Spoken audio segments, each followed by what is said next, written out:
నమస్తే welcome to our channel. AP ముఖ్యమంత్రి చంద్రబాబు ఆయన టీం దావోస్ పర్యటనలో బిజీగా గడుపుతున్నారు.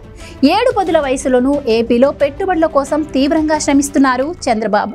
బెంగళూరు, హైదరాబాద్ లాంటి నగరాలకు పోటీగా అమరావతిని తయారు చేయాలన్న ఏకైక లక్ష్యంతో ముందుకు సాగుతున్నారు. ఏపీలో పెట్టుబడులకు ఉన్న అవకాశాలను పారిశ్రామికవేత్తలకు వివరిస్తున్నారు. పెట్టుబడులు పెట్టేవారికి ప్రభుత్వం తరపున అందించే రాయితీలు, ప్రోత్సాహకాల గురించి వివరిస్తున్నారు.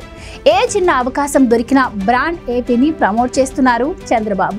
ఈ నేపథ్యంలోనే మైక్రోసాఫ్ట్ వ్యవస్థాపకుడు, మాజీ సీఈఓ బిల్ గేట్స్ తో దావోస్ లో భేటీ అయ్యారు చంద్రబాబు. ఆంధ్రప్రదేశ్ లో ఐటీ అభివృద్ధికి ఉన్న అవకాశాలను వివరించిన బాబు బిల్ గేట్స్ సహకారం కోరారు. ఏపీలో ఏర్పాటు చేయనున్న world class artificial intelligence university గురించి బిల్ గేట్స్ కు వివరించారు. ఈ యూనివర్సిటీ సలహా మండలిలో భాగస్వామి కావాలని బిల్ గేట్స్ ను కోరారు. ఏపీలోనూ గేట్స్ ఫౌండేషన్ తరపున కార్యక్రమాలు నిర్వహించాలని కోరారు.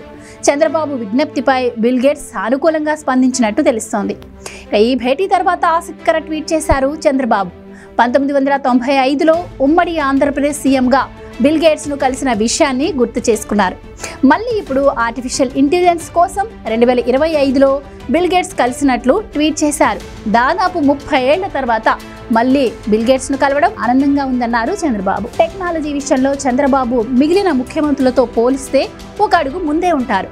భవిష్యత్ అంతా ఏఐదేనని చంద్రబాబు భావిస్తున్నారు. ఈ నేపథ్యంలోనే ఏపీలో ఆర్టిఫిషియల్ ఇంటెలిజెన్స్ రంగాన్ని అభివృద్ధి చేసేందుకు పక్కా ప్లాన్ తో ముందుకెళ్తున్నారు బాబు. Please subscribe to Leo News for more videos.